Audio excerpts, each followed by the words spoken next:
Brentford 1, Arsenal 1. It ends all square at the Emirates. The bad news from this game is that Thomas Partey went off injured, but he seemed to be okay. Jorginho definitely was injured, and we had to play the final 10 minutes or so with 10 men. But Saka, he's fit. Rice, he's fit. Saliba, he's fit. Timber, Skelly, the majority of our players are fit. Ben White also went down before the game. And talking about the game, it weren't the best game. The atmosphere in the stadium was a bit flat. It seemed like people were having a come down from the Madrid game. You couldn't really match it. At times it did pick up, but yeah, I feel like these Premier League games, we're just hoping and praying for no more injuries. That's all we can do. But yeah, Thomas Partey, it was a sensational goal, counter-attack.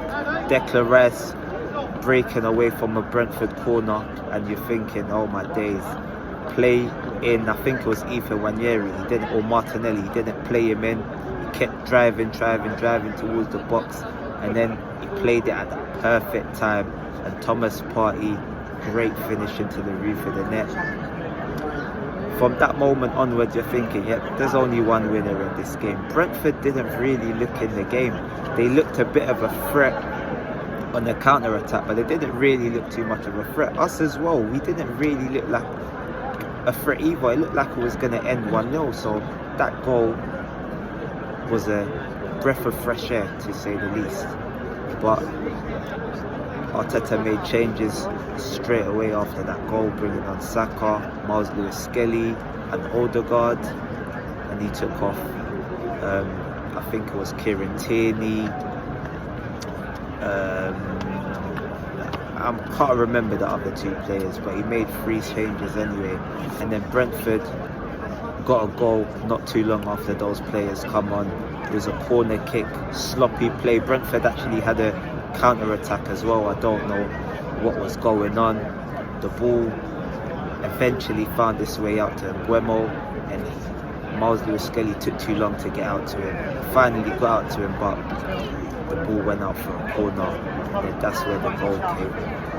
I think it was Collins or someone played it a header back into the box, into the 6-yard box, and yeah, there it was. I think Johan Wissa finished it off, and from that moment onwards we didn't have too many chances. Saka almost got in behind, he went round the goalkeeper but couldn't finish.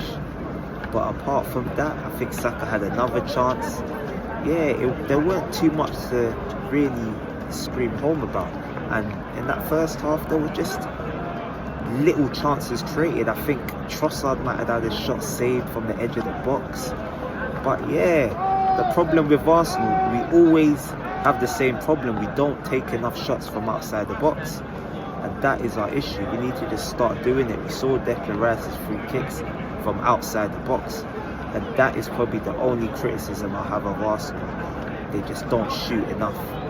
But the game ends 1-1. I think most people know the Premier League is already over. It's been over. So on to the Madrid game. But yeah, man, there's not really much to talk about anyway. Not many players stood out. I'm trying to think. Saliba, he looked like a Rolls Royce for the majority of the game, but then he started slipping into like a sloppy pattern of play, giving a ball away. But yeah, man, the game ends 1-1, and we move on to the next one. But people, see you again on the next one.